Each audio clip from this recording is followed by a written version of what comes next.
Con más de 20 años de experiencia en el periodismo, ha dedicado su carrera a la búsqueda de la verdad. La verdad. De frente, al grano, con carácter, entrevistará a las figuras más importantes de la noticia. Radio Isla presenta a la periodista Mili Méndez en Dígame la Verdad.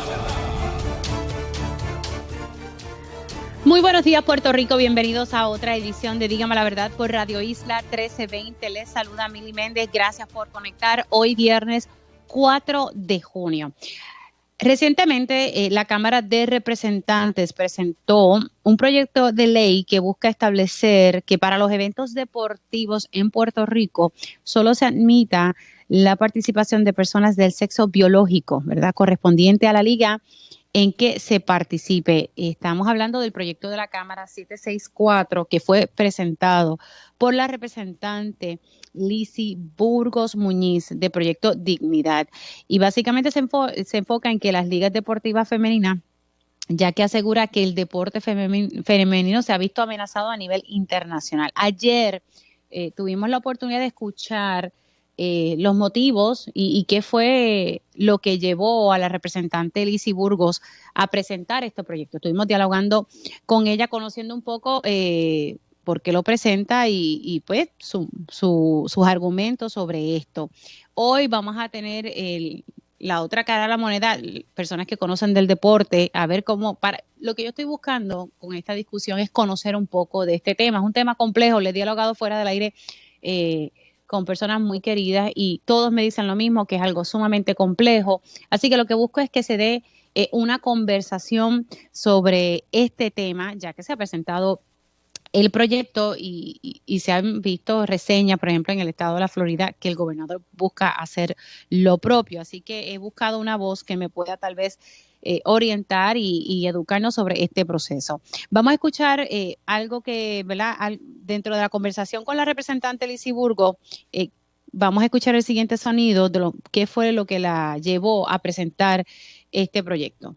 Este proyecto responde a lo que ya hemos visto a nivel de Estados Unidos, que ya se han presentado unas demandas de estudiantes universitarias porque le han quitado las becas, porque ha habido personas que antes eran varones, ahora como mujeres trans han competido en contra de ellos y le han quitado las becas y se ha visto afectada, ¿verdad?, su participación en la universidad.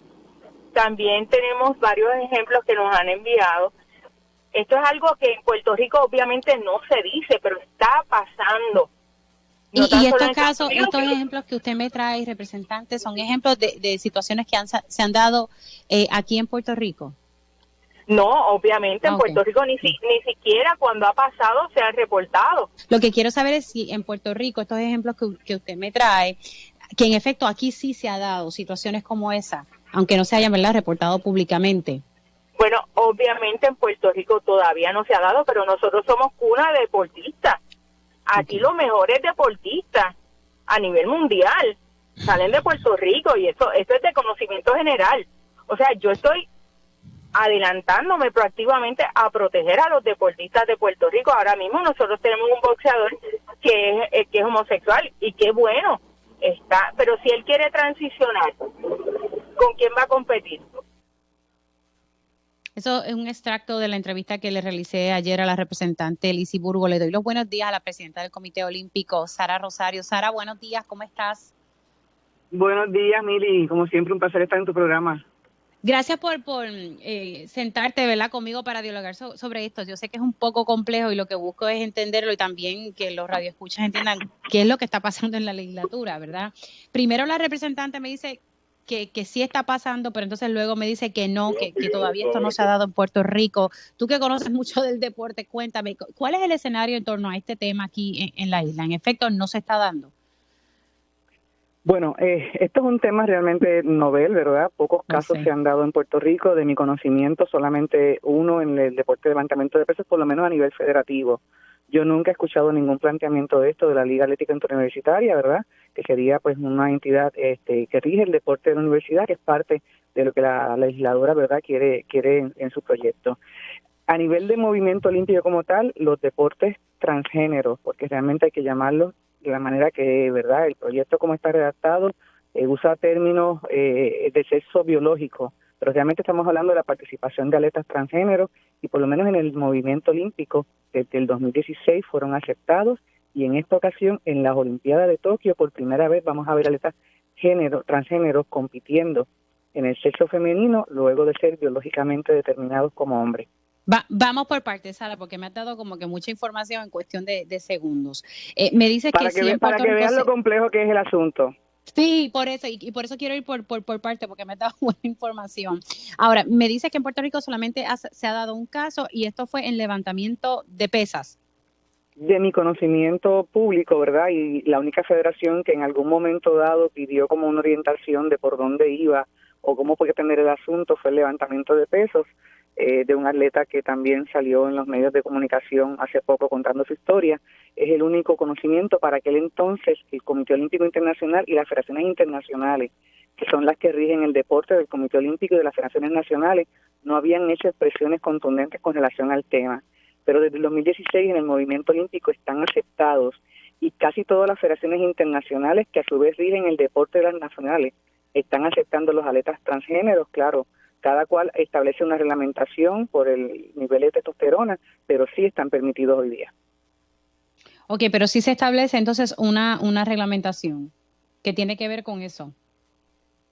Bueno, cada federación internacional estipula cómo los va a atender, con excepción del deporte del rugby, ha sido el único a nivel internacional que se ha negado a la aceptación de los atletas transgéneros, ¿verdad? Y no pueden competir en el rugby por ser, pues ellos entienden, ¿verdad?, que un deporte de mucha violencia, ¿verdad?, en términos no violento, ¿verdad?, pero un deporte rudo, un deporte duro. En todos los demás deportes y federaciones internacionales, que a su vez son las nacionales nuestras, está permitido la participación de los atletas transgénero. Pero entonces es importante saber ese detalle que desde el 2016 ya se está aceptando la participación de atletas transgéneros. Ya esto está permitido y entonces cada federación establece su propia reglamentación. Cada federación internacional establece su reglamentación. Yo sé que hasta cierto punto es un proyecto, ¿verdad? Y es un tema injusto para el deporte femenino, porque estamos hablando, ¿verdad?, de atletas que pueden venir cuando el cambio es de hombre a mujer, pues obviamente hay un nivel de fuerza, hay un nivel de verdad de fortaleza que también depende del deporte y la técnica, del talento también que tengan los atletas, puede marcar una diferencia abismal, ¿verdad?, de éxito, de fuerza, de más potencia versus las atletas femeninas. Eso lo podemos entender. Pero de que están permitidos hoy día, hay que trabajar, ¿verdad?, de manera, pues, tratando de buscar alternativas que puedan atender el asunto. El proyecto, como está redactado en la legislatura, no menciona nada del deporte olímpico, pero sí menciona el deporte universitario, el deporte escolar, y aquí en una isla tan pequeña que los atletas siempre son los mismos, los de escolares, los universitarios, que también son olímpicos, ¿verdad? Crearía toda una confusión de cómo atender el tema. Yo sé que es un tema que pienso que merece la atención. Puedo entender que a lo mejor estamos tomando decisiones muy apresuradas sin tener el conocimiento del caso, ¿verdad? Y a veces queremos atender las situaciones previniendo, ¿verdad?, lo que pueda pasar, pero a veces no siempre necesariamente se toman las mejores decisiones y un proyecto de ley como este, yo creo que tiene que tener otras consideraciones y a lo mejor pudiera pensar que está un poco a destiempo. Ok, ¿entiendes entonces que está a destiempo? En este momento yo pienso que está a destiempo, yo pienso que debemos esperar un poco más, o sea, queremos siempre a veces emular lo que pasa en otros estados en Estados Unidos, y ser los primeros y ser los vanguardistas, ¿verdad? Pero hay el proyecto de ley se llama Deporte para Salvar el Deporte Femenino, o sea, comenzando por ese título, Salvar el Deporte Femenino, de verdad que me causa un poco de confusión ese título, ¿verdad? Porque tú estás buscando la justicia igual, ¿verdad?, para el deporte femenino, y yo soy una pro defensora del deporte femenino de toda mi vida, eso a mí nadie me lo puede cuestionar. Pero exacto, en el movimiento internacional hay reglamentación, se prohíbe el discrimen y lo que es justo para unos tiene que ser justo para otros.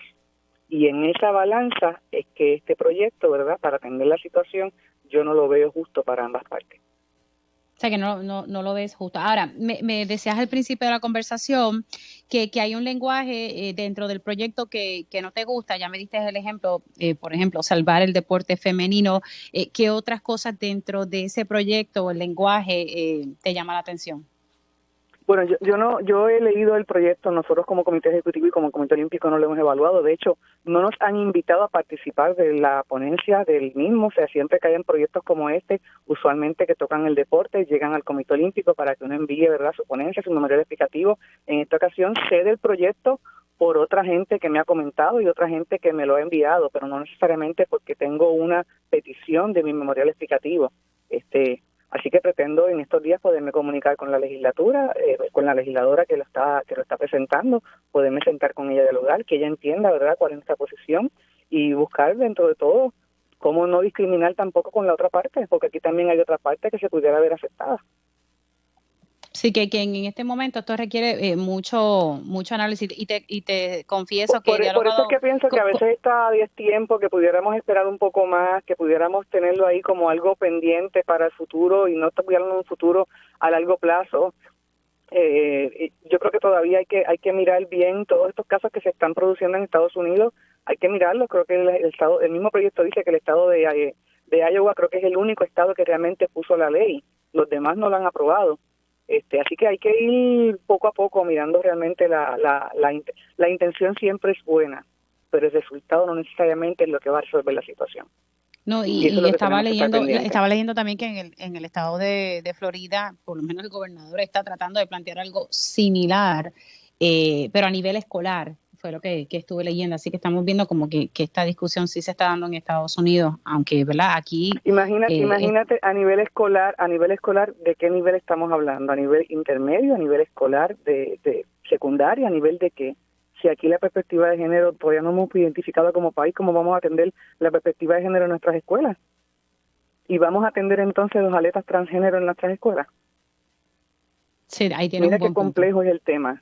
Sí, no, es un tema sumamente complejo y por eso te digo que te confieso que he hablado con distintas personas sobre el particular fuera del aire y todo el mundo me resume lo mismo. Mili, esto es un tema sumamente complejo y por eso te agradezco que hayas sacado de tu tiempo para leer el proyecto y para poder sentarte a hablar conmigo con esto, porque como yo le decía a muchas personas, yo lo que busco es primero entrevistar a la legisladora para conocer sus intenciones y que ella me explicara y pues seguiré pues entonces buscando voces para seguir entendiendo este tema. Así que es un tema, resumiendo, ¿verdad?, nuestra conversación, que es a destiempo y que debemos seguir dialogándolo, pero que en este momento como que estamos un poquito apresurados.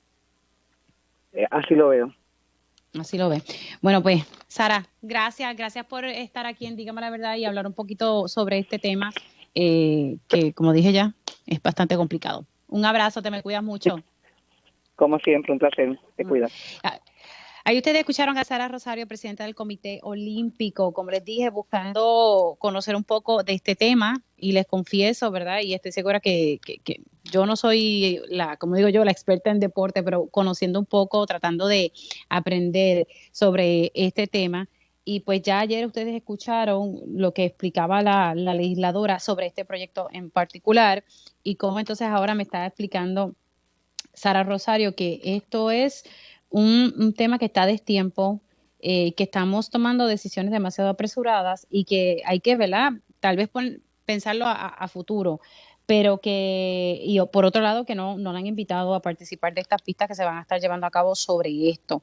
Así que, y esto ya desde el 2016 están aceptados los atletas transgéneros, así que, y que cada federación internacional establece su propia reglamentación.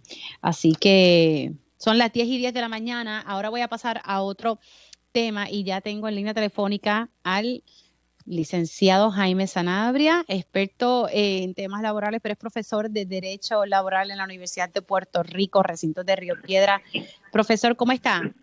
Muy bien, ¿y tú, Mili? Buenos días. Todo bien, gracias a Dios. Desde hace mucho tiempo se está reseñando y uno lo ve también en la calle cuando pasa por distintos comercios, se solicita empleados. He hablado con dueños de negocios, de cafeterías y me dice, Mili, no encuentro empleados. Ya sabemos el problema. Yo quisiera saber cómo lo resolvemos, porque mucho se ha dicho ya del problema, pero entonces, ¿qué acciones podemos tomar para resolver esta situación. Yo no sé si lo que están haciendo algunos de los comerciantes de que están ofreciendo que si estadía, bonificaciones, nada, son estrategias, ¿verdad? Pero ¿cómo tú lo ves? Bueno, pues esto es algo que está pasando no solo en Puerto Rico, sino también en los Estados Unidos. Hay que entender, ¿verdad, Mili?, que hay todavía muchas personas que no regresan a los trabajos, no porque no quieran, sino porque tienen que quedarse en la casa cuidando a sus hijos o hijas y no tienen el apoyo de guarderías, de escuelas o subsidios gubernamentales para que les funcione y puedan dejar sus hijos con alguien.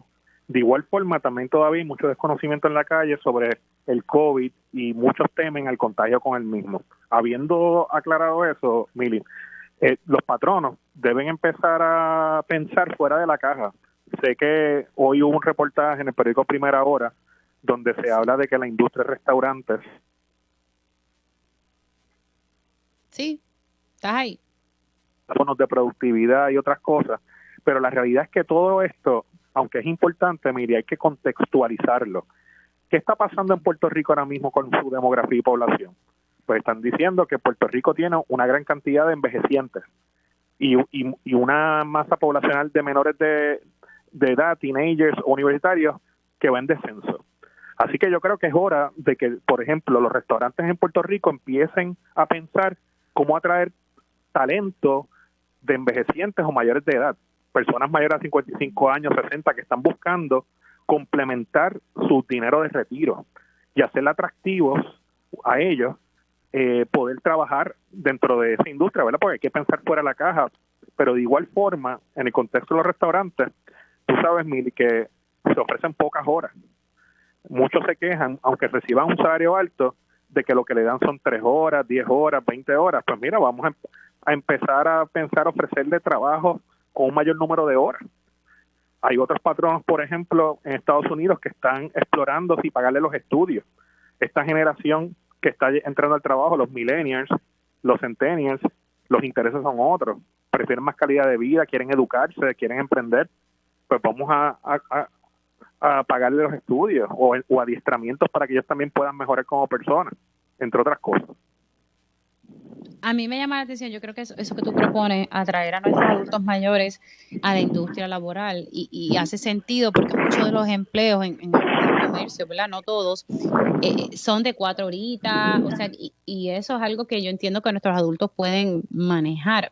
Nosotros tenemos adultos mayores en su gran mayoría que son personas que están sumamente activas, que están enteros, como decimos por ahí, y que tienen tanto para dar, porque a veces, y esto tal vez puede ser una percepción mía, porque a veces nos aguantamos en ofrecerles trabajo a nuestros adultos mayores si tienen tanto para ofrecer. Exacto, y tú estás viendo, Mili, que ahora mismo hay maestros que se están quedando sin sus pensiones, el Seguro Social dicen que se está quedando sin dinero para poder solventar las pensiones de los que se retiren de aquí a unos años, el sistema de retiro en Puerto Rico, en el gobierno, se está cortando el dinero que se paga por concepto de pensión y va a ser necesario que esas personas complementen ese dinero que habían proyectado porque no van a tener que habían pensado. Y entonces, pues, una estrategia que puede hacer la industria de restaurantes en Puerto Rico es empezar a mercadearse dentro de esa población y al mismo tiempo resuelves como 3 problemas de cantazo. Subes la tasa de empleo, complementas el salario de estas personas, los mantienes productivos, toda vez que, como tú sabes también, la expectativa de vida en Puerto Rico ha aumentado. No es la misma de hace 30 años, ni de 40. Así que hay que contextualizar los problemas y tratar de buscarles soluciones creativas, y yo creo que esa es una de esas. ¿Qué otra, ya que me planteas esta, qué otra estrategia, qué otra idea pudiésemos implementar que tal vez el gobierno no está mirando? Pues mira, en el contexto de la industria de restaurantes, por ejemplo, como te mencioné ahorita, tienes muchas ofertas de trabajo de pocas horas. Y si tú tienes pocas horas, eso significa que no vas a acumular las horas suficientes para acumular vacaciones y enfermedad. Pues quizás, y esto lo han planteado en el contexto de reforma laboral, pues aunque la persona no trabaje las horas, vamos a empezar a reconocerles incentivos de vacaciones y enfermedad para que puedan verlo como un atractivo para su calidad de vida, que es lo que, por ejemplo, se dice que la generación de los millennials está buscando, ¿verdad? Un trabajo donde ellos puedan vivir bien y con calidad. Así que quizás eso puede ser un incentivo o pagarles las deudas universitarias. Y no es que yo me crea que los restaurantes tienen mucho dinero, ¿verdad? esa industria también hay que entenderla, pero definitivamente si lo que estamos ofreciendo ahora mismo no está funcionando, pues uno tiene que explorar con otras alternativas, y para mí esas otras alternativas pueden ser incrementar las horas, reconocer las vacaciones y enfermedad, beneficios, incluso algo bueno, Mili, podría ser y que los restaurantes se unan todos como si fueran cooperativas y entonces busquen la manera de darles planes de salud a estos empleados, o incluso un trato personalizado con doctores quizás privados como parte de wellness programs para que velen por la salud física y mental de estos meseros a cambio de trabajar en la industria. O sea que definitivamente pueden haber muchas opciones, pero hay que pensar un poco fuera de la caja y también sentarse con ellos y preguntarles, ¿verdad?, cuál es la expectativa y qué es lo que quisieran, hacer ese estudio.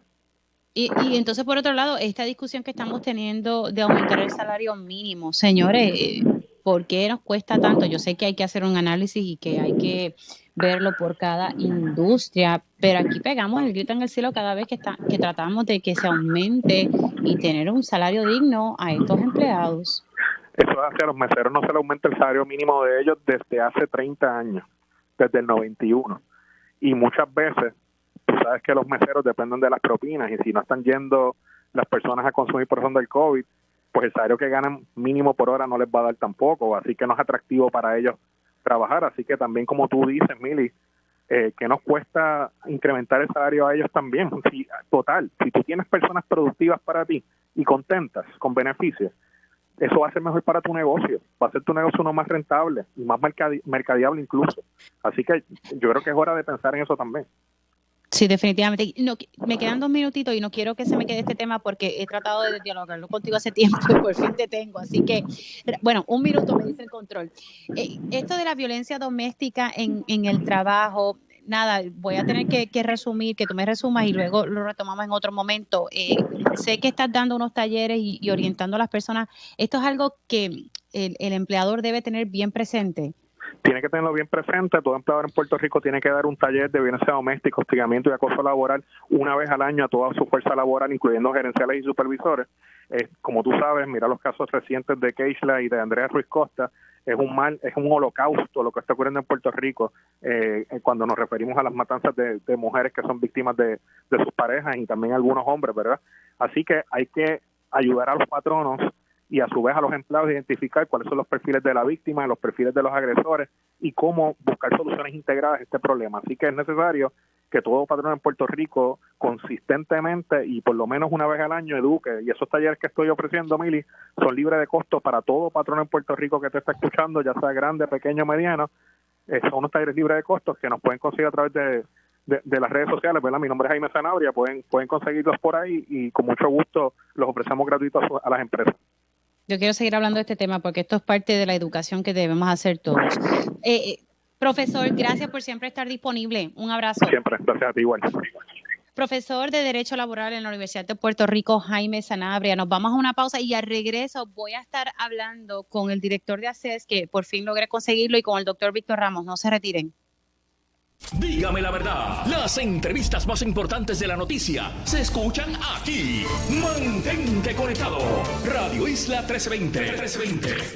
Estamos de regreso aquí en Dígame la Verdad por Radio Isla 1320. Les saluda Mili Méndez y arranco de inmediato mi conversación con el director de ACES, Jorge Galva, a quien le doy los buenos días y las gracias por hacerme un huequito dentro de su agenda. ¿Cómo está? Buenos días, Mili. Magníficamente. ¿Y tú? Todo bien, gracias a Dios. Director, vamos a hablar porque me preocupa mucho el escenario de las personas que forman parte de la reforma de salud del gobierno de Puerto Rico. Sabemos que ya se vencen unos fondos ahora en septiembre, octubre, y que se están haciendo unos esfuerzos. El gobernador creó un comité para atender este asunto.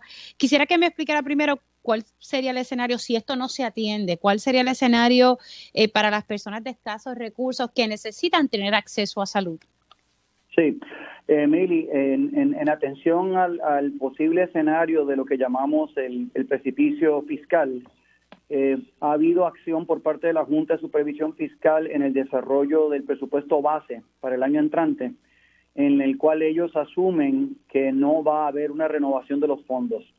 El resultado de eso ha sido un presupuesto en el cual se ha dedicado una parte sustancial de los fondos del presupuesto del gobierno de Puerto Rico que irían dirigidos a nutrir, a sufragar los costos de la tarjeta. A pesar de esta redirección de fondos, el efecto del tope que nos da la ley de seguro social, del tope de fondos federales, y la vuelta a efectividad de un FMAP muchísimo menos favorable para Puerto Rico, haría que hubiese una brecha de aproximadamente 1.3, 1.4 billones de dólares entre el presupuesto que necesita la agencia y el presupuesto asignado y en el presupuesto base aprobado por la Junta y por el gobierno de Puerto Rico. O sea que a pesar de que la Junta sí asignó unos fondos para atender esta situación de la reforma de salud, como quiera va a haber una brecha de entre 1.3 y 1.4 billones. Eso es correcto porque la cantidad de dinero que se necesita para poder sufragar los costos del presupuesto propuesto por ACES para el año entrante, que es un presupuesto de 3.9 billones de dólares, la reasignación hecha por la Junta no alcanza para poder cubrir el faltante de fondos federales que se deriva del tope de dinero federal, de asignación federal, y eso es lo que motiva que haya esa brecha tan significativa. ¿De cuánto estamos hablando que fue lo que asignó la Junta, verdad, para este fin? ¿Cuánto fue lo que dio para el año fiscal que entra?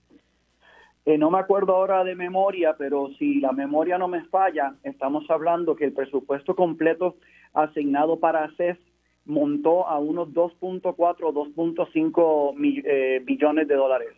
Esto está compuesto en su enorme mayoría por fondos del gobierno de Puerto Rico, una asignación presupuestaria muy elevada, varias veces por encima de lo que históricamente ha sido los fondos estatales dedicados a la reforma, al plan vital. Uh-huh. Más una serie de fondos extra que recibe el plan, como por ejemplo fondos municipales y los rebates que se recibe por la compra de medicamentos y productos farmacéuticos. Todo este conjunto de dinero sumado llega a 2.4 o 2.5 billones, pero el presupuesto necesario para el año fiscal venidero es de 3.9. Sí, ahí es que entonces está esa brecha que usted me explica que haría falta. Y estoy de acuerdo con usted, esta asignación que le hace la Junta, según mi memoria, es bastante alta y sorprende, ¿verdad? Porque ustedes saben que la Junta de Control Fiscal siempre está reduciendo, pero en este caso sí está tratando de dar fondos para esto de la reforma de salud. Ahora, el gobernador creó un comité, se reunieron el pasado martes. ¿Cuáles son, verdad? ¿Cuáles son las estrategias de trabajo de cara, verdad, que el Congreso ya comienza ya mismo en sus funciones? Sí, es más bien una continuación del trabajo que ya se inició por parte del gobernador, de la comisionada residente, de la directora ejecutiva de PRAFA y del secretario de Salud. Estas conversaciones con el Congreso y con la Casa Blanca ya llevan meses de estarse desarrollando. Sin embargo, el comité multisectorial, el grupo de trabajo multisectorial tiene un propósito claro, y es que tanto el gobierno como la empresa privada lleven un mensaje único ante el Congreso respecto a la necesidad de que se reautoricen fondos suficientes para cubrir las necesidades de Puerto Rico. En ese sentido, uno de los logros más grandes fue que las conversaciones del gobernador con la Casa Blanca llevaron a la expresión de política pública del presidente Biden a los efectos de la paridad entre Puerto Rico y los estados del continente. Eso es bien importante.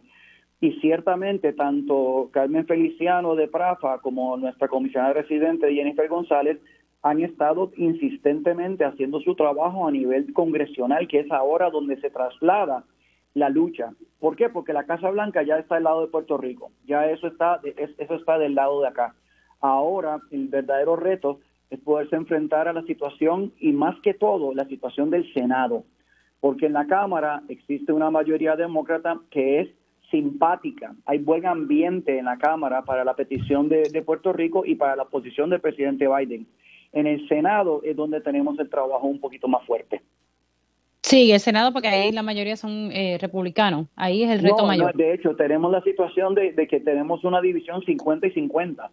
De hecho, y ahí es donde la vicepresidente Kamala Harris cuando hay un empate, tiene que votar ella para romper el empate. Así que prácticamente no hay mayoría. Ok, o sea que exacto, que está 50-50, o sea que hay un empate ahí que como quiera es un reto. Claro que sí, claro que sí. ¿De cuántas personas, y con esto, porque sé que tiene un compromiso, de cuántas personas, si no se logra estos fondos federales para poder solucionar esa brecha de los 1.3 y 1.4 billones de dólares, de cuántas personas estaríamos hablando que se quedarían fuera del plan vital? Personas de nuevo ingreso, Mili, que entraron ahora desde diciembre del año pasado con el aumento del nivel de pobreza de Puerto Rico para hacerlos elegibles al programa de Medicaid, ahí se tendrían que desafiliar cerca de 170,000 personas aproximadamente. Y de personas que ya eran parte del programa de Medicaid desde antes del aumento del nivel de pobreza, estamos hablando que se tendrían que desafiliar entre 350,000 y 450,000 personas. O sea, estamos hablando de un impacto que llega casi a la mitad de los presentes beneficiarios del Plan Vital. ¿De cuánto es el total de los beneficiarios?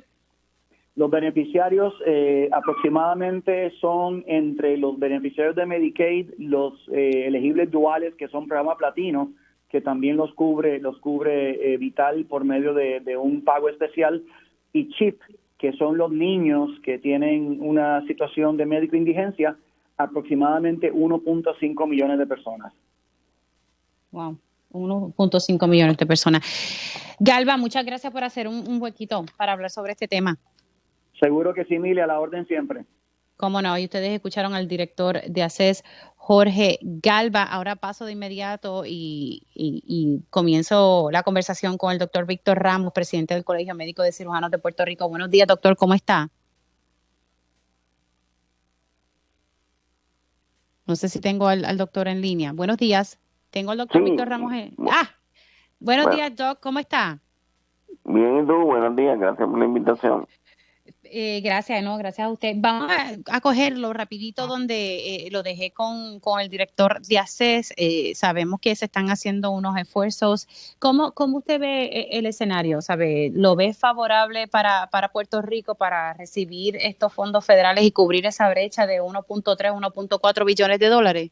Bueno, definitivamente, pero ciertamente hay que hacer el trabajo. El Congreso siempre, a diferencia de aquí, que ocurre más que a veces como ahora, es un Congreso dividido. Ahora mismo tenemos mayoría demócrata en la Cámara, básicamente un empate en el Senado, y demócrata en la Casa Blanca. En el cuatrienio pasado conseguimos 298 millones para acabar el año 2017. Lo mismo que Caterina después de María, y logramos un acuerdo que era de 4 años y bajó a 2 porque la Casa Blanca de Trump nos quitó 2 años. Eso en un cuatrienio de Trump, teniendo solo de aliados a la comisionada residente y a la mayoría demócrata en la Cámara, porque el Senado era republicano y la Casa Blanca. Ahora tenemos a una mayoría demócrata en Cámara al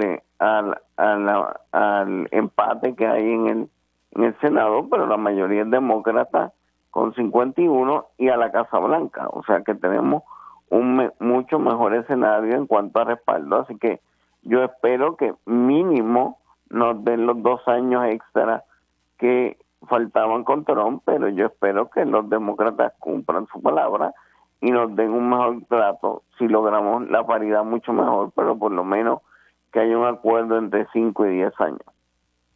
Ok, ese sería el mejor plato, de 5 a 10 años. No, el mejor es la paridad.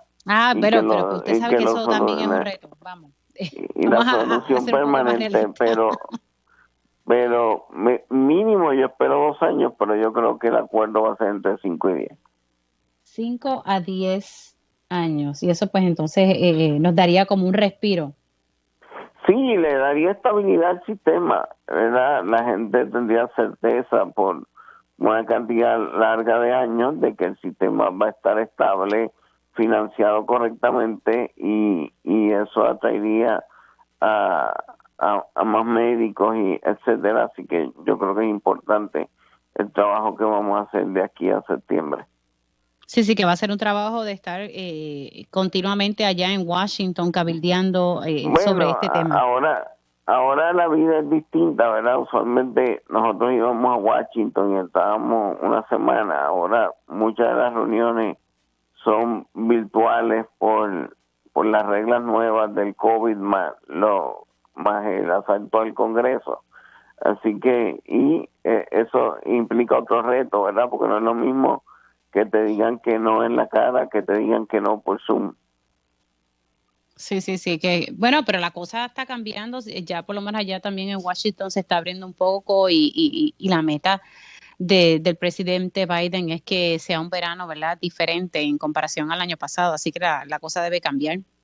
Bueno, nosotros esperamos en algún momento ir a Washington, pero pienso que las primeras reuniones serán virtuales. O sea, que esto va a ser virtual, ¿no? Es que entonces, ok. Doctor, quédese en línea, tengo que cumplir con una pausa, pero quiero hablar con usted sobre el escenario nuevo que hay con esta orden ejecutiva del gobernador. Hacemos una pausa aquí en Dígame la Verdad por Radio Isla 1320 y al regreso continuamos la conversación con el doctor Víctor Ramos y luego hablamos con el alcalde de Naranjito. Dígame la verdad, las entrevistas más importantes de la noticia se escuchan aquí. Mantente conectado. Radio Isla 1320. Y ya estamos de regreso aquí en Dígame la Verdad por Radio Isla 1320. Les saluda Mili Méndez. Seguimos la conversación con el presidente del Colegio de Médicos Cirujanos de Puerto Rico. Hablábamos en el pasado segmento un poco sobre cuál es el escenario para conseguir fondos federales y así subsanar la brecha que va a surgir en este presupuesto fiscal de 1.3 a 1.4 billones de dólares que se necesitan para poder cubrir los costos de la reforma de salud, lo que se conoce ahora como Plan Vital. Así que hablaba con él sobre esos esfuerzos y lo que se va a estar haciendo allá en el Congreso, pero quisiera también hablar con él sobre estos cambios en la orden ejecutiva del gobernador. A muchos, y lo voy a reconocer, a mí me sorprendió pues que a pesar de que se ha dicho, y yo sé que el escenario ha mejorado y gracias a Dios por eso y el proceso de vacunación, pero que se aumentara la cantidad, la capacidad en los negocios, en todos los negocios, el porcentaje de personas que pueden estar dentro de un negocio, pues me sorprendió porque se autoriza que los negocios operen al 75% de capacidad. También dice, se permite la apertura de bares, chinchorros y discotecas al 50% de capacidad. Entonces se autoriza a operar los lugares para acampar, aunque eso en parte ya se estaba haciendo.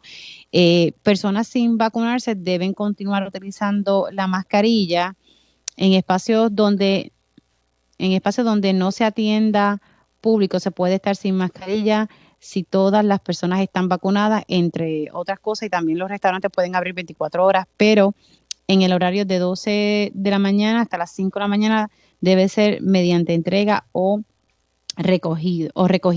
Doctor, cuando usted ve estos cambios, ¿qué le parece a usted? Bueno, la coalición científica recomendó flexibilizaciones para los vacunados. Estamos en un nivel de positividad. Ayer estábamos en 2.1 en términos generales, 1.2 de casos únicos. No estamos en esos números que son por debajo de lo que establece la Organización Mundial de la Salud desde que empezó la transmisión comunitaria en julio del 2020. Y si vamos a hacer aperturas y ver cómo inciden en los casos, ahora que la vacunación ha funcionado muy bien, es el momento de ver si va a seguir funcionando. Se va a seguir monitoreando día a día, ¿verdad? Si hubiera algún tipo de repunte, inmediatamente el secretario de Salud y la coalición científica le alertaríamos al gobernador que está pasando este tipo de repunte, pero ciertamente si había que hacer aperturas, este era el momento para hacerlo, para poder monitorearlo.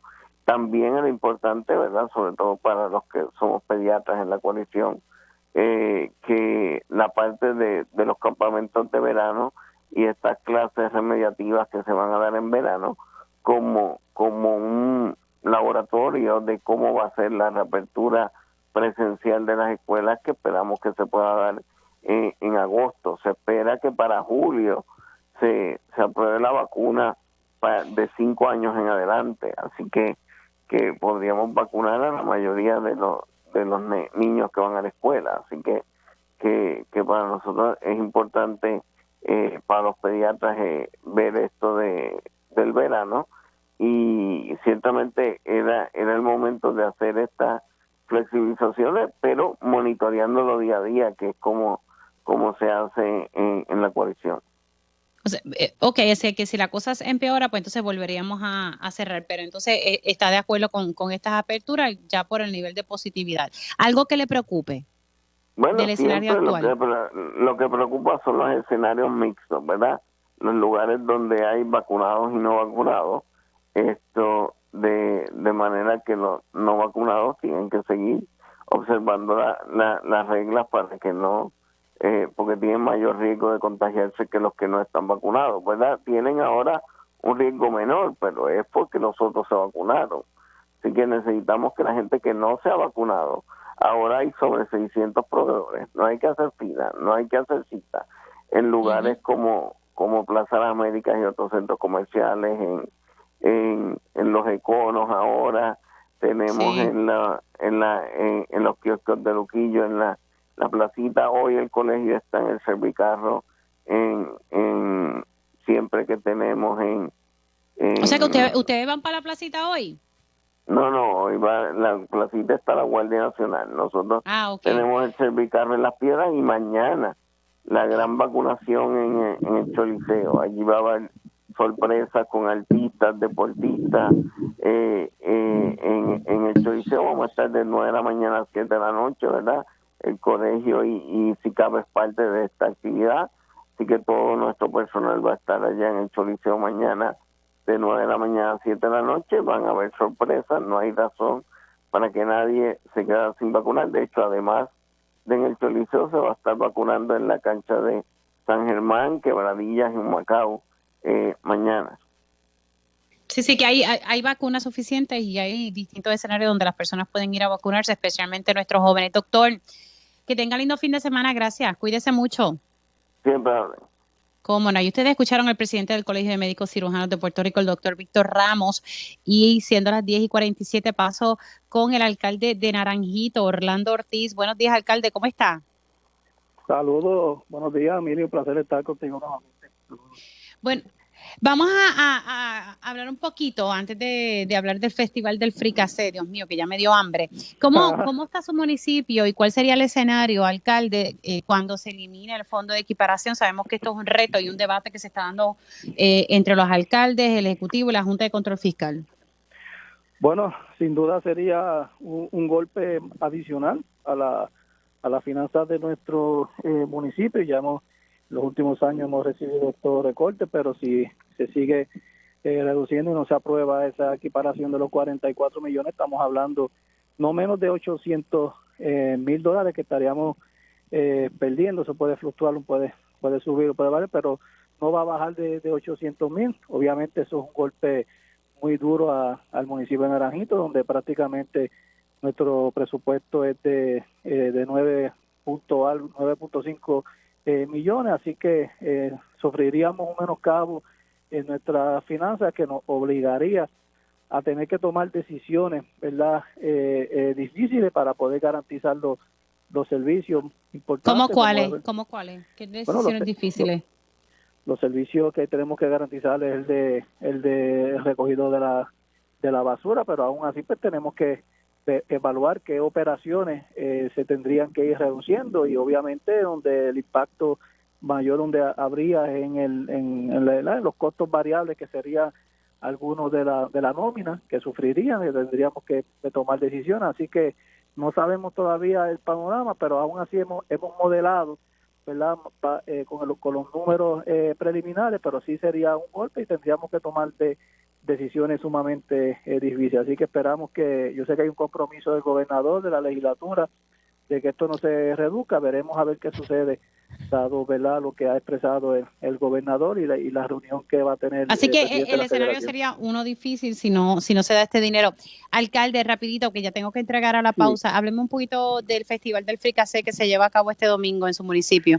Pues mira, obviamente no va a ser el tipo de festival que siempre hemos realizado. Queremos mantener el nombre del festival, que se ha posicionado muy bien en Puerto Rico, y queremos que se mantenga, ¿verdad?, vivo. Y vamos a hacerlo distinto, donde vamos a tener distintos restaurantes que se han inscrito, van a tener su spot con el fricasé, donde la ciudadanía puede ir, se lo puede llevar, lo recoge y se lo lleva, puede estar en el restaurante y también puede comérselo allí, pero lo importante es que hay una variedad, y los comerciantes, dueños de restaurantes, han tenido, ¿verdad?, el deseo de unirse a este esfuerzo, de mantenerlo vivo, así que esperamos ya el año que viene pues poder abrirlo como realmente nos gusta la tradición. Y esto, rapidito, alcalde, que me tengo que ir a la pausa, esto es el domingo. Esto es el domingo, desde las 11 de la mañana en adelante vamos a tener fricasé, así que vengan para acá, para Naranjito, para que se lleven y deleiten ese fricasé de todo, fricasé de cabro, de ovejo, de conejo, de pavo, de pollo. De todo un poco. Alcalde, gracias por haber entrado aquí unos minutos en Dígame la Verdad, se me cuida mucho. Gracias, siempre a la orden. Cómo no. El alcalde de Naranjito, Orlando Ortiz, hacemos una pausa y regresamos en breve. Próximo en Radio Isla 1320. Vamos a estar hablando de un proyecto de ley que busca la moratoria de construcción en zonas costeras. Así que vamos a hablar de este proyecto y arrancamos también con mi panel de periodistas. Conéctate a radioisla.tv para ver las reacciones de las entrevistas en vivo. En vivo. Esto es Dígame la Verdad con Mili Méndez. Y ya estamos de regreso aquí en Dígame la Verdad por Radio Isla 1320. Les saluda Mili Méndez. Gracias por conectar. En la pasada hora estuvimos hablando sobre varios temas. Primero, pues, toqué con la presidenta del Comité Olímpico de Puerto Rico, Sara Rosario, para que me diera su impresión sobre un proyecto que se estaría analizando ya en la Cámara de Representantes, que busca básicamente prohibir la participación de deportistas trans en competencias deportivas femeninas. Me estaba comentando Sara Rosario en nuestra conversación que a ella le parece que es un proyecto que está a destiempo, que debemos esperar un poco y que se están tomando decisiones apresuradas. E incluso le parece que no es un proyecto justo para todas las partes.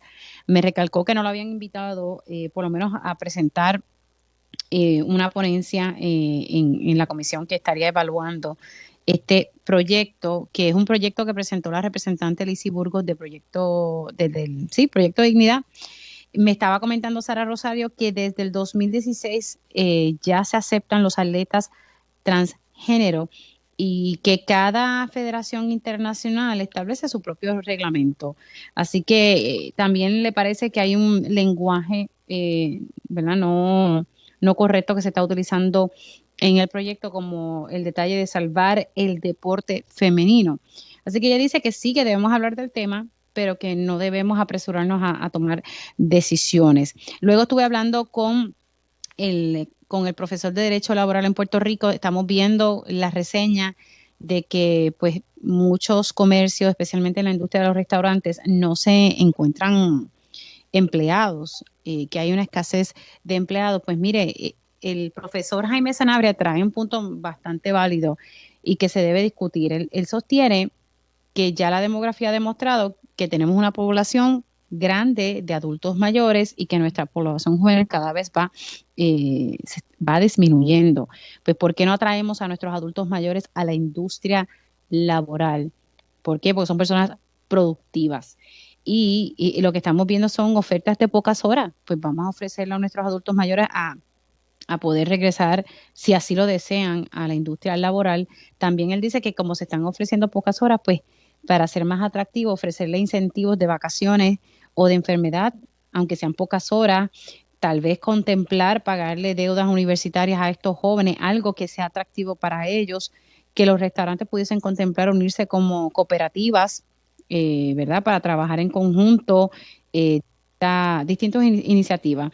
Y obviamente lo que hemos discutido constantemente, que el salario mínimo se debería aumentar, y por lo menos en la industria de los restaurantes, me estaba comentando el licenciado Sanabria, no se aumenta hace mucho tiempo, desde el 91 no se aumenta el salario mínimo de los meseros y que dependen de las propinas de las personas que visitan los restaurantes. Luego estuvimos hablando sobre esta brecha y que es un tema que no debemos ignorar, es sumamente importante, es la búsqueda de fondos federales para cubrir la brecha que hay en este momento y que va a haber una vez comience este año fiscal federal, que a diferencia de los otros años comienza más o menos en septiembre, octubre. Me estaba comentando el director una brecha de 1.3, 1.4 billones de dólares. O sea, la Junta de Control Fiscal asignó más dinero para atender esta situación del plan de salud del gobierno que se creó para personas de escasos recursos para que tengan acceso a salud. ¿Qué pasa? Se asignó entre una cosa y otra, ACES tiene 2.4 o 2.5 billones, pero hay una brecha porque el costo de la reforma es de 3.9 billones de dólares. Y pues se están haciendo unos esfuerzos, hay un comité multisectorial que está haciendo iniciativas ante el Congreso para lograr paridad. Sabemos que sabemos que eso es un reto. Vamos, y me estaba diciendo el doctor Víctor Ramos, presidente del Colegio de Médicos Cirujanos de Puerto Rico, que le encantaría obtener la paridad, pero que por lo menos sí apuesta a que consigamos fondos para 5 a 10 años y eso le daría estabilidad al sistema, pero para alcanzarlo hay que ir al Congreso con una sola voz y distintos sectores. El reto mayor, según me decía el director de ACES, va a ser el Senado, que está dividido entre demócratas y republicanos. Me comentaba Galva, quien rompe ese empate sería la vicepresidenta de Estados Unidos, Kamala Harris. Así que esto es un tema importante porque se quedarían fuera muchas personas de la reforma de salud. Los que entraron recientemente se quedarían nuevamente afuera, 170,000 personas, y de los que ya formaban parte de la reforma de salud, estamos hablando que pudiesen quedarse fuera de 350,000 a 450,000 personas. Si suma, vamos a ser bondadosos, los 350,000 con 170,000, son muchas personas que se quedarían fuera del plan de salud del gobierno y estamos hablando de personas de escasos recursos que no pueden sufragar un plan médico. Y como está el escenario en este país que todo aumenta y los salarios no aumentan, pues sí, es un escenario bastante preocupante. Ahora quiero tocar un proyecto y me parece que es sumamente importante. Estaba buscando información y caí con esto. Es un proyecto de ley que busca una moratoria de construcción en las zonas costeras de Puerto Rico. Ayer se llevó a cabo una vista pública. OCPE se opone a este proyecto y sostiene que ya hay suficientes leyes, que lo que falta es fiscalizar. Bueno, en parte en este país falta fiscalizar muchas cosas. Y quiero dialogar sobre este tema con Maritza Barreto. Ella es oceanógrafa y directora del Instituto de Investigación y Planificación Costera. Barreto, saludos, ¿cómo está? Saludos, muy buenos días. Gracias por la invitación y saludos a todos los que están escuchando. ¿Qué le parece este proyecto? Y por lo que estoy entendiendo, cuando hablamos de que se busca una moratoria de construcción en las zonas costeras, es como que tratar de aguantar construcciones desmedidas. Bueno, específicamente, ¿verdad? El proyecto de la Cámara 116, ¿verdad? Dentro de lo que trabaja en la definición de la moratoria, es prácticamente hacer una moratoria para no permitir nuevas construcciones. Si te voy directamente al artículo 4, lo que dice es que establece una moratoria en la cual se prohíbe cualquier nueva construcción, lotificación, obra de desarrollo o proyecto en la franja costanera, entre otras cosas, ¿verdad?, que plantea el artículo.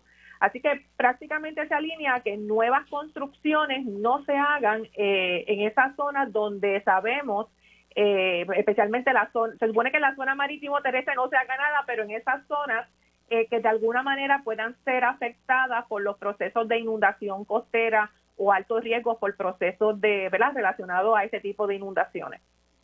Sí, pero ahora mismo creo que escuché que usted me dijo que en las zonas marítimo terrestres se supone que no se construya. Oh, no, definitivamente. O sea, yo quisiera quizás incluirte hasta un estudio que se hizo en el 1977 por el doctor Jack Morlock, que en su publicación Shoreline of Puerto Rico, ya él indicaba y recomendaba al Departamento de Recursos Naturales que debido al estado de la costa y la erosión que ya se estaba identificando en muchas de estas zonas costeras en la isla, que él recomendaba a que no se construyera desde el 1977 en las zonas afectadas, ¿verdad?, por los procesos marinos, hablando específicamente con la inundación costera, ya sea por oleaje o marejadas relacionadas a sistemas ciclónicos o sistemas de marejadas, ¿verdad?, las famosas marejadas de muertos, y que en aquel momento no se hablaba de aumento del nivel del mar, pero ahora con aumento del nivel del mar estamos hablando de esas zonas que de una u otra forma estas estructuras pudieran estar en vulnerabilidad, como también construirlas podrían causar unos problemas adicionales a lo que es el impacto de esa inundación.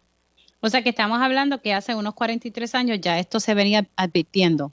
Definitivamente, y no solamente el doctor Jack Morlow, sino diferentes geólogos como académicos de estudios que se habían hecho en la UPR, recinto de Mayagüez, estudios que nosotros hemos estado trabajando durante los últimos 25 años, hemos estado advirtiendo de que primero se hicieron ya hay una realidad, ya hay una gran parte de Puerto Rico que tiene una estructura, no solamente en la zona marítimo terrestre, ¿verdad? Y ahí yo no tengo el número, que a mí me encantaría saber cuál es el número exacto de esas construcciones que ya para el 2021 están en zona marítimo terrestre, sino en zonas que están en lo que se llama en la zona costanera, que son dos componentes distintos. La zona costanera, ¿verdad?, es desde por lo menos tierra adentro, desde la línea de agua hasta 1 kilómetro desde la línea de agua. Y por ejemplo, para darte un número, te podría decir que actualmente, basado en los geodatos del 1998, Puerto Rico tiene aproximadamente un 18% de toda la infraestructura crítica de la isla en la zona costanera. Y ahí te estoy hablando desde áreas de, por ejemplo, oficinas de la policía, bomberos, hospitales, escuelas, plantas de generación de energía eléctrica. Así que en el 1997 el escenario no es realmente inspirador, ¿verdad?, tener una infraestructura en zonas que son vulnerables. Y yo no quisiera saber ahora, el 2018 o 2019 o 2021, que yo no tengo los datos para cuantificar y decirlo, pero yo me imagino que son muchos más. Así que por eso es importante el escenario actual. Ya tenemos unas estructuras que tenemos que adaptarlas, que tenemos que trabajarlas.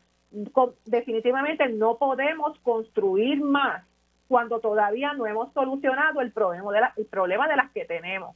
Así que en ese sentido, yo como oceanógrafa que he trabajado 25 años en el tema de erosión costera y vulnerabilidad costera, yo entiendo que la moratoria es necesaria y que para evitarnos nuevos problemas, especialmente ante un escenario de las manifestaciones de cambio climático que no es que vienen, es que ya están con nosotros. Ese por ciento que usted me dice de estructuras que están en zonas costeras, el 18%, ¿es relacionado al año 1997? Específicamente, estos datos de facilidades críticas, este geodato es para el 2010, específicamente creo que es 2018, después del paso del huracán María. Hay otro dato adicional que tiene que ver entonces con las estructuras generales, no las estructuras críticas, y ese valor para el 1998, o sea que esa no está al día. Estamos hablando que en la zona costanera hay aproximadamente un 12% de lo que ellos llamaron los buildings, las estructuras que ahí incluyen residencias, comercios, parques, cualquier tipo, ¿verdad?, de infraestructura. Así que en zona costanera un 12%, yo entiendo que es alto el número, y lo que pone, ¿verdad?, y pone en riesgo a partir de las proyecciones, especialmente de aumento de nivel del mar, ¿verdad?, que la NOAA, como el mismo cuerpo de ingenieros, han proyectado de cómo se va a impactar, ¿verdad?, la inundación en los próximos 80 años.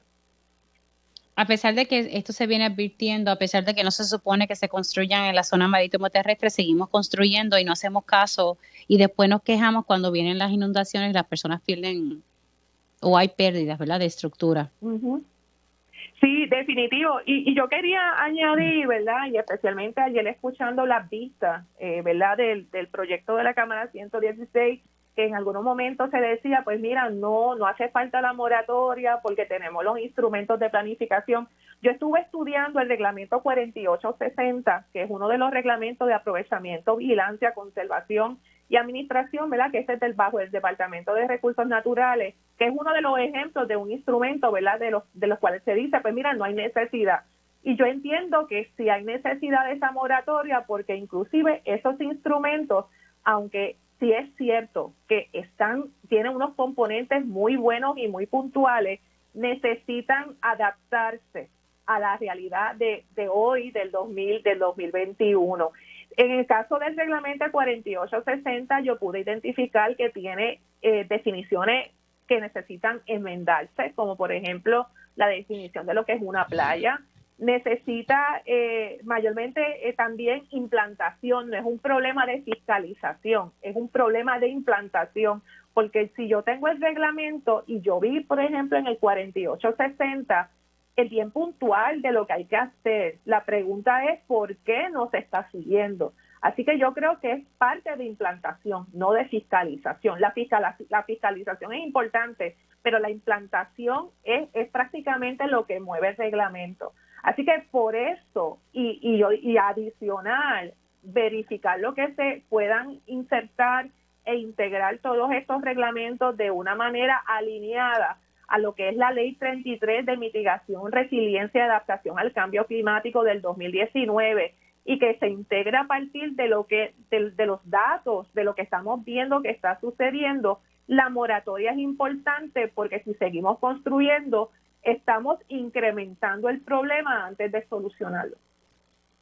Sí, definitivamente a uno se frustra porque hace mucho tiempo uno viene hablando de esto, pero entonces no se toman cartas en el asunto para resolverlo, o sea, se sigue dejando a un lado.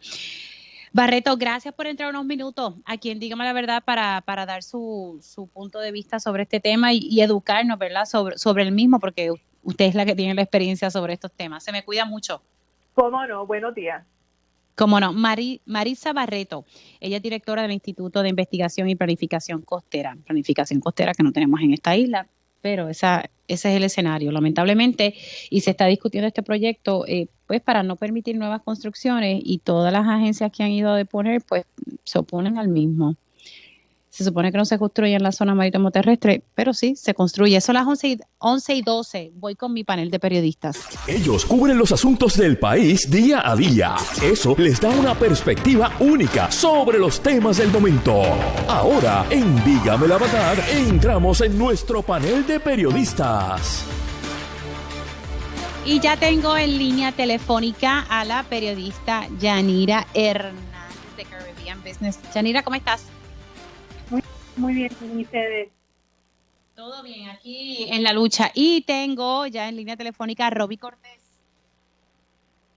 Hola, buenos días. ¿Estás vivo? Estamos vivos y ready para la batalla. Y le doy los buenos días también a María Soledad Dávila Calero. ¿Cómo estás, María Soledad? Todo bien, Miri, todo bien. Lista para el viernes. Ay, Dios mío, mi viernes nublado para colmo. Bueno, arrancamos la discusión. Déjame tocar este tema que fue lo que rompió ahorita en torno a la situación de la demanda que presentó Luma Energy contra la UTIER. Voy aquí a leer una nota de primera hora. El juez Alfonso Martínez del Tribunal de Primera Instancia de San Juan emitió hoy una orden a favor de la empresa Luma Energy en la que se prohíbe que manifestantes de la UTIER impidan o entorpezcan la entrada a instalaciones que utiliza la empresa para cumplir con su misión de transmitir y distribuir energía eléctrica en la isla. Sobre esto, y de una vez agregamos un poquito sobre lo que está pasando en torno a Luma y su entrada a Puerto Rico. Comienzo con Yanira, voy con Roby y luego con María Soledad. Mira, hello. Sí, te escucho bien. Te quería compartirte que yo creo que esto ha sido una transición bastante tumultuosa. Sin embargo, me parece que la gente como que tiene unas expectativas incorrectas o podríamos decir demasiadas de esta transición, ningún cambio como el que está sucediendo en la Autoridad de Energía Eléctrica, sucede sin tropiezos, número uno. Y número dos, me parece que hay que dar cierto espacio para que la compañía que llega pues asuma las cosas, las ocupaciones que le van a corresponder ahora, y hay que dar un tiempo. Realmente aquí hubo una transición, esta transición ha sido bastante escabrosa por distintas razones. Aquí yo no quiero justificar a Luma, me parece que no se ha hecho el trabajo como debería haberse hecho durante el pasado año en el que estuvo en el que comenzó esta transición, pero ciertamente tampoco es que debíamos esperar que el día 1 de junio todo iba a transferirse a Luma y el mundo iba a transformarse de color de rosa. Las cosas no pasan. Si la Autoridad de Energía Eléctrica tenía problemas con el personal, pues Luma va a tener problemas con el personal porque ella está adquiriendo lo que la autoridad tenía. Así que si habían problemas con la autoridad, va a haber problemas con Luma. No va a ser que Luma va a llegar y a resolver todos los problemas de la noche a la mañana. Yo creo que hay unos problemas graves con el contrato que hay que atender. Pero de ahí a decir que esta transición debió haber sido perfecta, me parece que también es como que un poco estirar el chicle. Roby. Bueno, sobre el aspecto de las protestas, pues obviamente pues estamos viendo un asunto que legalmente pues no están en derecho y por eso obviamente pues el juez ya emitió esa decisión. Y la cosa es cómo se va a enforzar. La policía en este caso pues ha estado bastante tranquila dentro de todo, a pesar de las distintas protestas que han estado ocurriendo, incluso la que ocurrió ayer en el Expreso de Diego. Sin embargo, pues no sé si a lo mejor esta situación judicial pueda tal vez precipitar que a lo mejor la policía actúe con más fuerza o más celeridad en ese asunto. Pero hay que estar claro en que este cambio no ha sido como un parto bien difícil, en el sentido de que no ha sido tal vez la transición que Luma esperaba. Yo sé que Luma pues tal vez tenía la esperanza de que fuera alguna transición más fácil. Vemos a unos empleados de Lutier en lucha, pero también vemos empleados los que fueron movidos a otras agencias que están desmolarizados completamente. No sé si han tenido la oportunidad de ver casos, pero o sea, estamos viendo el cambio de empleados. Por ejemplo, tengo casos que fueron transferidos al Departamento del Trabajo, en el cual simplemente les dijeron que ya les habían prometido que iban a mantenerse bajo los 10, pues ahora tiene que ser bajo la UGT. Tenían la ley incluso les daba garantizaba en este caso unas cuestiones de salarios y beneficios, pues ahora dicen que no es bajo esa ley, que es bajo la ley 45. Y en este caso pues ellos se sienten traicionados por el propio gobierno, que les había prometido pues una situación de igualdad en sus beneficios. Seguridad de empleo. Sí, la seguridad de empleo está. Eso es, pero una cosa es eso y otra cosa yo lo pongo en duda, ¿verdad? Esa es, ¿verdad? Mi opinión, lo pongo en duda. Pues, pero bueno. ¿Qué sabes que no sabemos? Cuéntame. No, es que analizando todas las cosas que están ocurriendo, o sea, cómo claro. iban a poner en el presupuesto los chavos que eran necesarios para cubrir las plazas de esas personas, plazas que no existen.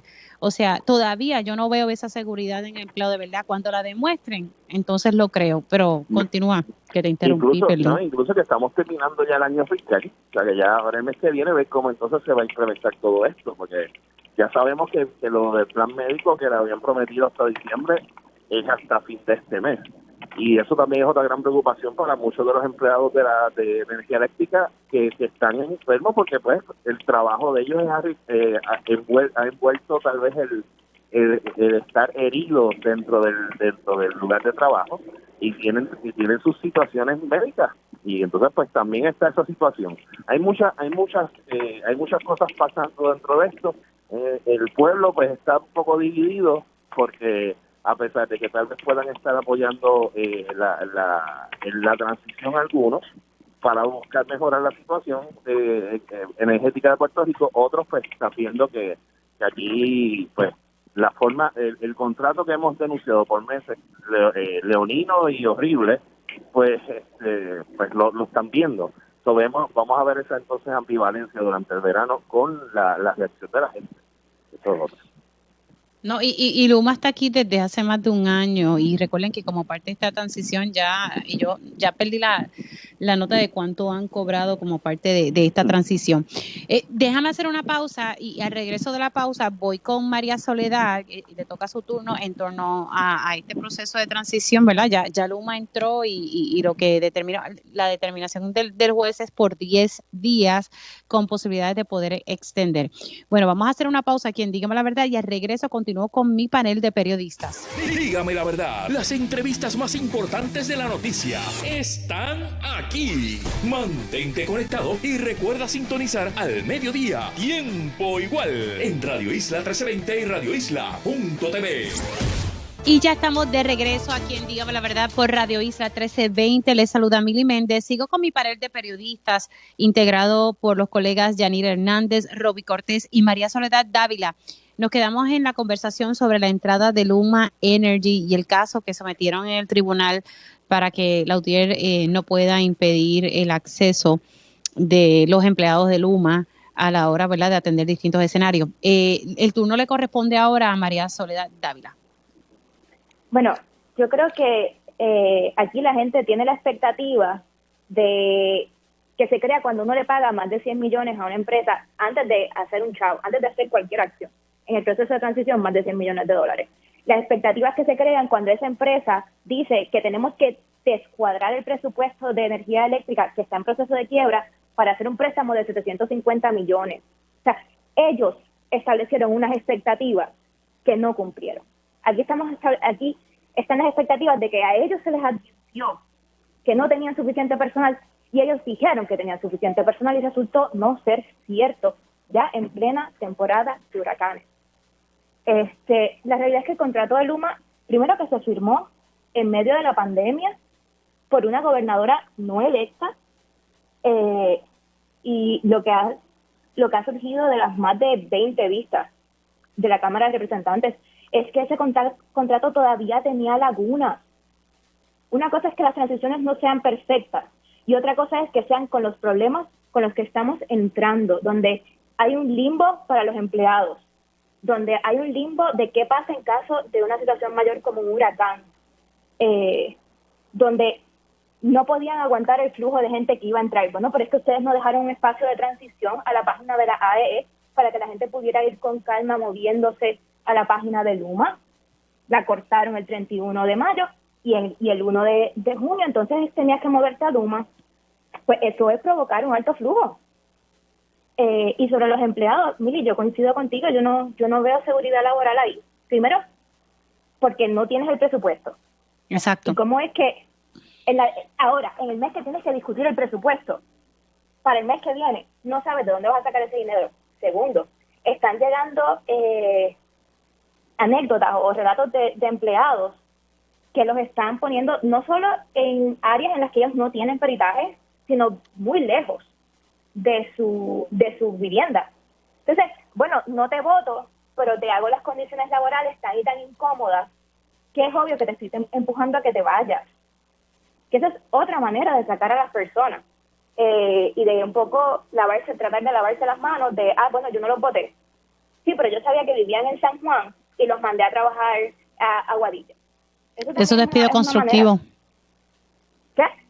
Que eso es despido constructivo. Uh-huh. Sí, así que sí, yo creo que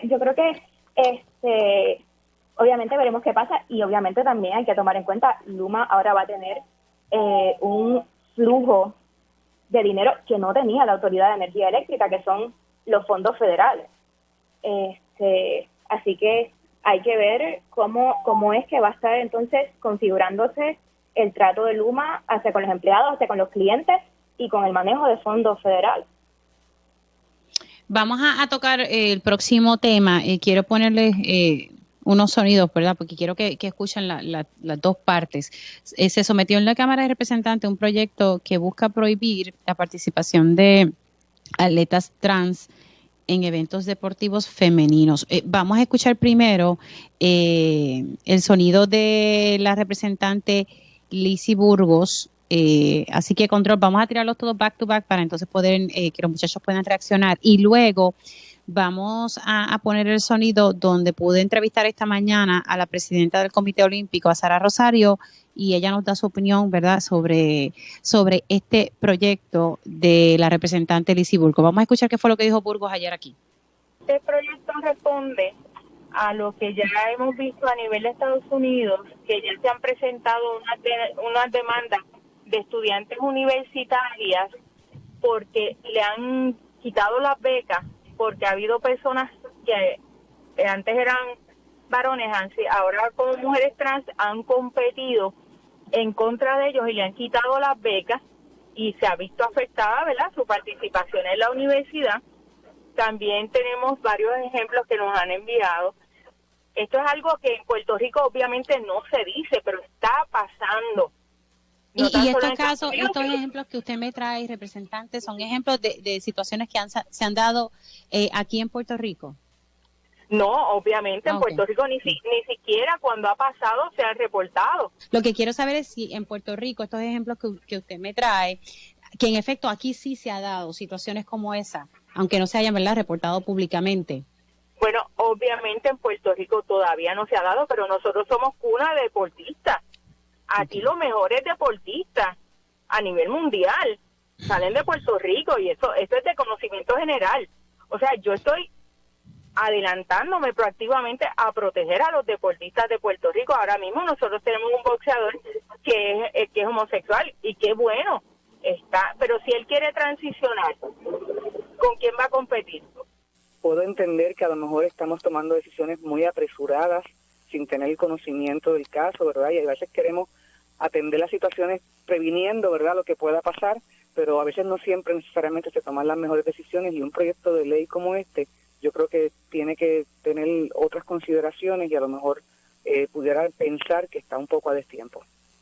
Ok, ¿entiendes entonces que está a destiempo? En este momento yo pienso que está a destiempo. Yo pienso que debemos esperar un poco más. O sea, queremos siempre a veces emular lo que pasa en otros estados en Estados Unidos y ser los primeros y ser los vanguardistas, ¿verdad? Pero hay el proyecto de ley se llama Deporte para Salvar el Deporte Femenino. O sea, comenzando por ese título, Salvar el Deporte Femenino, de verdad que me causa un poco de confusión ese título, ¿verdad? Porque tú estás buscando la justicia igual, ¿verdad?, para el deporte femenino. Y yo soy una pro defensora del deporte femenino de toda mi vida. Eso a mí nadie me lo puede cuestionar. Pero exacto, en el movimiento internacional hay reglamentación, se prohíbe el discrimen y lo que es justo para unos tiene que ser justo para otros.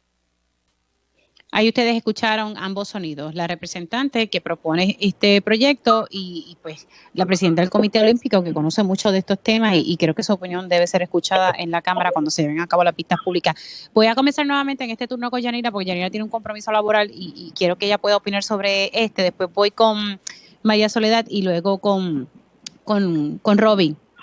Yanira. Pues, ¿qué te puedo decir? Yo creo que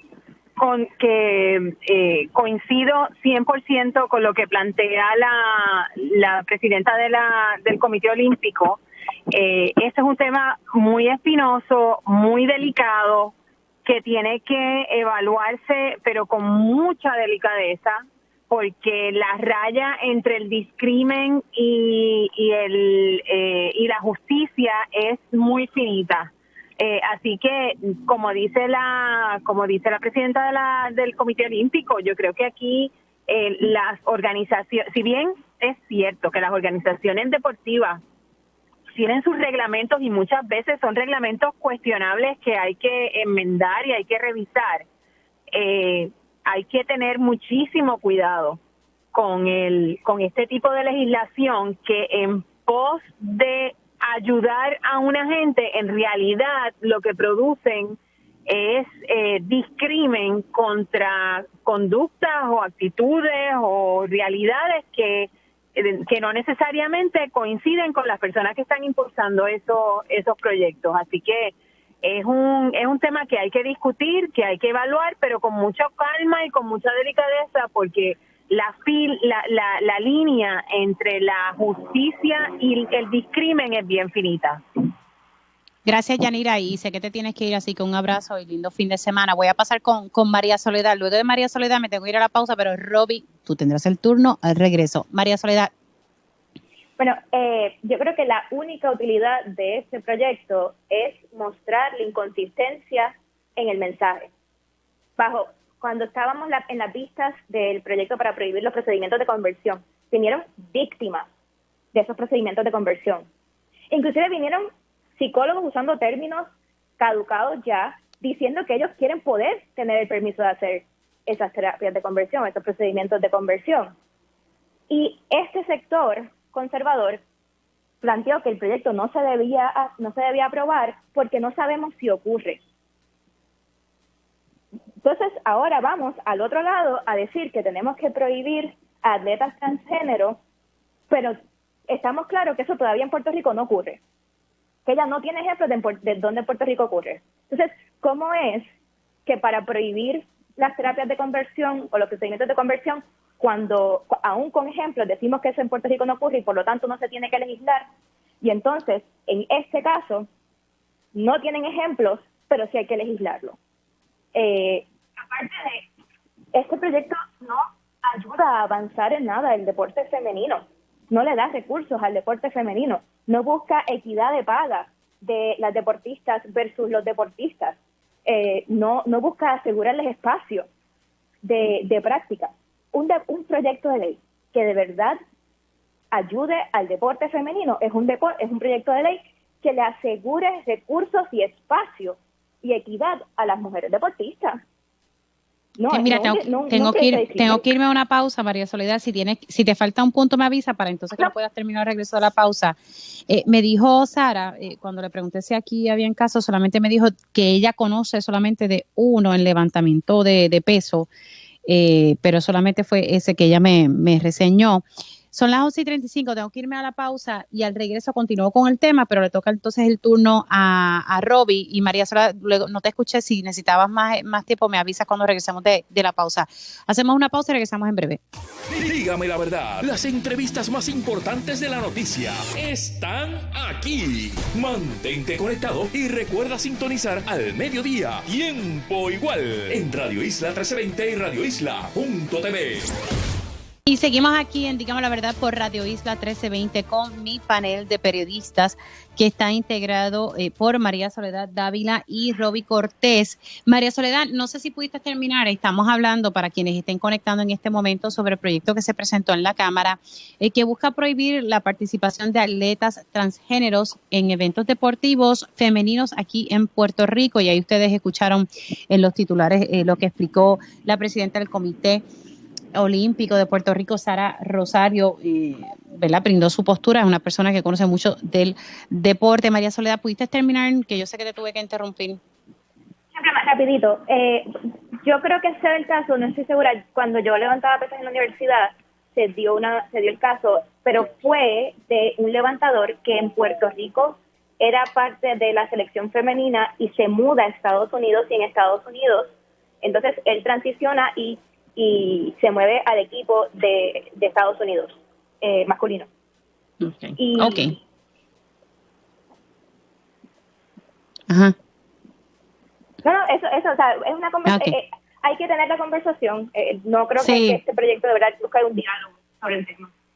No, y es un tema complejo, que era lo que yo le estaba explicando y hablaba con distintas personas y por eso yo lo que estoy buscando es primero entender lo que estaba buscando, la intención de la legisladora, y de la forma que lo voy a conocer es entrevistándola, pese a que hay personas que dicen que no, que pues sí, señores, en el ejercicio del periodismo hay que escuchar todas las voces y ustedes allá en sus casas llegan a sus conclusiones.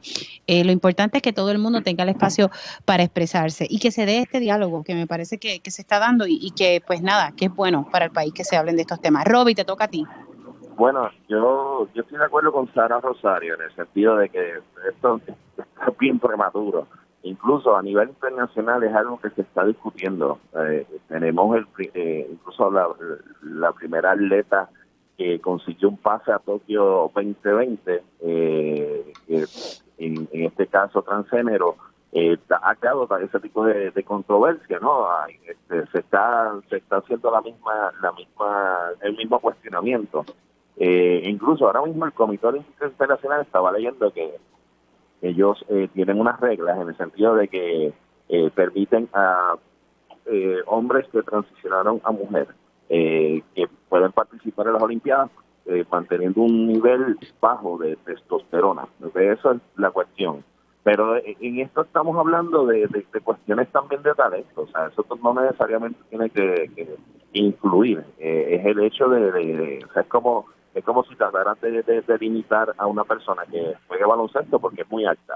O sea, yo creo que es una discusión muy compleja para simplemente ponerla ahora mismo en una discusión en una legislatura que está ahora mismo atrasadísima en 20.000 cosas, para estar entonces plegando con este asunto que hay que darle el espacio para discutirlo y ver los puntos convergentes para ver entonces a qué soluciones se le puede dar al asunto, pero que obviamente que no se trastoquen los derechos de las personas transgénero para nada.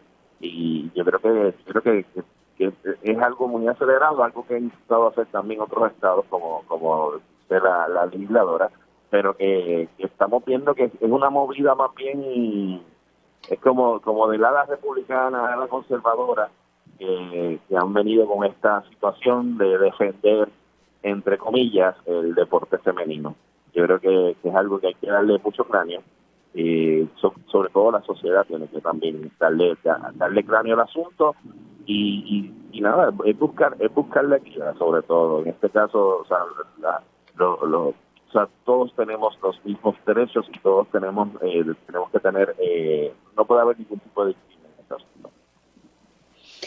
El próximo tema, nada, iba a tirar el sonido, pero para que puedan ustedes hablar, lo voy a resumir de la siguiente forma, y es el tema sobre la reforma de salud y los retos, ¿verdad? Porque hay una brecha de 1.3, 1.4 billones de dólares. O sea, la reforma de salud cuesta 3.9 billones de dólares y se necesitan estos fondos federales pues para mantener a todos los beneficiarios que me estaba explicando el director de ACES, que son 1.5 millones de personas que forman parte de la reforma de salud. Si este dinero no se aprobase, pero el escenario es que sí, que se aprobaría algo, estamos hablando que miles de personas se quedarían fuera, de los que ya estaban 350,000 y de los que entraron bajo los niveles, ¿verdad?, de pobreza, 270,000, que antes se decían que era 200,000. Pues nada, entre esos 350,000 y 170,000 se quedarían fuera si no se consigue el dinero. Pero bueno, voy a comenzar con Robbie en este turno. ¿Qué te parece esto? Porque el acceso a la salud es un tema sumamente importante y yo creo que aquí también tienen que enfocarse las energías para conseguir esos fondos federales. Claro, y es algo que el año pasado sucedió exactamente igual. No sé si se acuerdan el asunto donde se había hablado de que se habían perdido cerca de 1,000 millones de ese tipo de fondos que después se tuvieron que luchar, etcétera.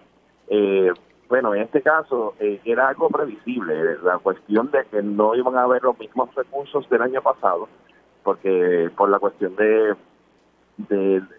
no tengo claro si fue lo de los terremotos o por la situación de la pandemia, se había aumentado la cantidad de dinero que se asignó a Puerto Rico para este asunto, y por lo tanto pues se habían incluido muchas más personas dentro del sistema vital, pero que ahora ya no hay los recursos. Y esa es la problemática eterna. Todos los años estamos buscando dinero para poder lidiar con un sistema de salud defectuoso desde su inicio, y que literalmente lo que está buscando lo que ha hecho es literalmente chupar dinero de donde no hay para seguir ofreciendo el servicio. Y esto yo creo que lo advirtieron todos los expertos desde el comienzo de la década de los 90, cuando pues en este caso el gobernador Pedro Rosselló lo implantó, también al destiempo, hablando de la palabra destiempo, provocando que ahora mismo tengamos deudas gigantes y en este caso la búsqueda de dinero que no existe. Vamos a ver, yo espero que se logre. Y en este caso hay buen ambiente, porque estamos viendo que el presidente Biden, la administración Biden, pues ha tenido unas expresiones favorables para Puerto Rico en esos asuntos, yo espero que entonces se logre esa paridad, que incluso él lo expresó, que buscaba paridad, ¿no?, en Puerto Rico para el Medicare, Medicaid, etcétera. Así que veremos si eso finalmente el Congreso lo aprueba. Ese va a ser el mayor reto para nosotros. Déjame pasar con María Soledad, que me queda ya poquito tiempo. María Soledad. Bueno, Puerto Rico desde el 2016 lleva, o sea, en 5 años llevamos 4 riscos fiscales, hemos enfrentado 4 riscos fiscales, lo que no permite darle estabilidad al sistema, porque siempre estás como tratando de ver si vas a tener los fondos o no, y eso no permite hacer proyecciones a largo plazo. Galva lleva tiempo haciendo las advertencias sobre el dinero. De hecho, el año pasado él también estaba hablando de cómo los costos de salud, particularmente el costo de los medicamentos, sigue subiendo y se va a estar comiendo el presupuesto de ACES. Así que, y el risco es grande porque si no se concede el dinero, Puerto Rico pasaría de tener sobre 2.000 millones en fondos federales a 400 millones, un poco menos de 400 millones en fondos federales, lo que obviamente no daría para inclusive aumentando el presupuesto. Sobre los fondos que Roby mencionó, que por poco se pierden, yo creo que hay que recordar, esos fondos por poco se pierden, porque el Centers for Medicaid and Medicare los aprobó para un uso en específico y la Junta de Control Fiscal no quería que se usara para eso.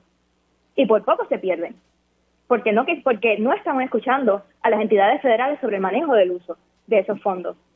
Así que yo creo que es un tema muy peligroso, muy importante. Otro asunto que también afecta es la precarización laboral. El que tengamos tantas personas a 7.25 con part-time y sin plan sin beneficio implica que esas personas son médicos indigentes y pues entonces van a tener que depender del gobierno en la medida que podemos mejorar las condiciones laborales para que la gente pueda tener acceso a plan médico y acceso a un salario real que les permita pagar su cuidado médico, pues no van a depender del sistema del gobierno.